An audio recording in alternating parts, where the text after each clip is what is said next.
নমস্কার বন্ধুরা, আজ আমি তোমাদের কাছে একটি সিক্রেট রেসিপি শেয়ার করব কিভাবে 10 টাকা দিয়ে শুধুমাত্র 1000 টাকা দামের কেশর বাড়িতেই বানিয়ে নিতে পারবেন। অনেক সময় আমরা মেলাতে বা রাস্তার ধারে দেখে থাকি যে খুবই কম দামে কেশর বিক্রি হচ্ছে, সেগুলো আসলে কিন্তু অরিজিনাল কেশর নয়, নকলি কেশর। আর এই নকলি কেশর কিভাবে তৈরি করবেন আজ আমি তোমাদের কাছে সেটাই বলবো। আর এই নকলি কেশর কিন্তু রূপে গন্ধে একদম পুরো অরিজিনাল কেশরের মতোই হয়। এই কেশর তৈরি করার জন্য আমি এখানে ভুট্টা নিয়ে নিয়েছি। ভুট্টা কিন্তু আমরা কম বেশি সকলেই খেয়ে থাকি, আর এই উপকারিতা সম্বন্ধেও আমরা সকলেই জানি, ভীষণ উপকারী একটি জিনিস।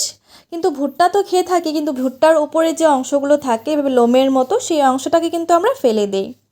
এটাকে আমরা কোনো কাজে লাগাই না, কিন্তু অ্যাকচুয়ালি এই লোমেরও কিন্তু অনেক গুণাগুণ রয়েছে, যেগুলো জানতে পারলে কিন্তু তোমরা অবাক হবেন। সবার প্রথমে আমরা এই লোমগুলোকে, এই কর্নসিল্কগুলোকে আলাদা করে নেব। অনেক মার্কেটে কিন্তু এই কর্নসিল্ক কিন্তু প্যাকেটে কিনতেও পাওয়া যায়। যাদের ইউরিক অ্যাসিড রয়েছে তারা এই কর্নসিল্কগুলোকে জলে সেদ্ধ করে খেলে কিন্তু অনেক উপকারিতা পাবে। ইউরিক অ্যাসিড কদিনের মধ্যে কিন্তু অনেকটাই সেরে যাবে। এখানে আমি কর্নসিল্কগুলোকে ভুট্টা থেকে আলাদা করে নিয়েছি। কর্নসিল্কের যে কালো অংশটা আছে সেটাকে আমি ফেলে দেব। এটাকে আর কোনো কাজে লাগাবো না, যেহেতু এটা অংশটা অনেকটাই কালো হয়ে গেছে। এটাকে কেটে বাদ দিয়ে দেব। কালো অংশটাকে এভাবে কেটে বাদ দেওয়ার পরে তারপর এই যে কর্নসিল্কগুলো রয়েছে, যেহেতু অনেকটাই লম্বা, তাই একটা কাঁচির মাধ্যমে এটাকে কেশরের আকারে কেটে নেব ছোট ছোট টুকরো করে। আমরা কিন্তু অনেক বিয়ে বাড়িতে দেখে থাকি, অনেক ডেজার্টে অনেক কেশর দেওয়া থাকে উপরে, সেগুলো কিন্তু একদমই অরিজিনাল কেশর নয়। এভাবে ডুপ্লিকেট কেশর কিনে বা বানিয়ে কিন্তু তারা এভাবে ব্যবহার করে, আর খেতে কিন্তু একদম পুরো অরিজিনাল কেশরের মতোই হয়।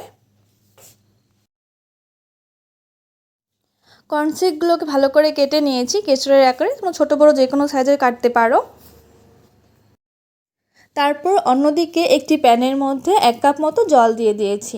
এই জলের মধ্যেই সামান্য একটু কর্নসিল্ক দিয়ে ভালো করে জলটাকে কিন্তু সেদ্ধ করে নিতে হবে। প্রায় 5 মিনিট মতো জলটাকে ভালোভাবে ফুটিয়ে নেব। তোমরা চাইলে এই জলের মধ্যে কিন্তু এলাচ গুঁড়ো দিতে পারো।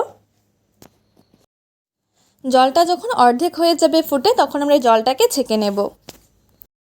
এই জলটা নিয়মিত সেবন করলে যাদের ওজন অনেকটাই বেড়ে গেছে তাদের ওজন কমাতে অনেকটাই সাহায্য করবে। আর অনেকের যাদের পেট পরিষ্কার হয় না ভালো করে, তাদের শরীর থেকে কিন্তু এক্সট্রা টক্সিক একদম পুরোপুরি বের করে দেবে। অন্যদিকে বাকি যে কর্নসিল্কগুলো ছিল সেটাকে ভালোভাবে একটু ধুয়ে নেব। ধুয়ে জলটাকে ভালো করে একদম পুরো নিংড়িয়ে নিতে হবে, যাতে এর মধ্যে জল না থাকে।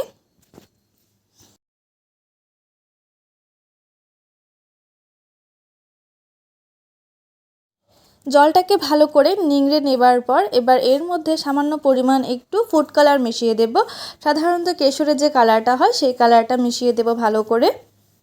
সেই কালারটা মিশিয়ে এবং সামান্য একটু কেশর এসেন্স দিয়ে, তাতে ফ্লেভারটা একদম পুরো কেশরের মতো লাগে। রোদে শুকিয়ে নিলেই কিন্তু আমাদের নকলি কেশর একদম পুরো রেডি হয়ে যাবে।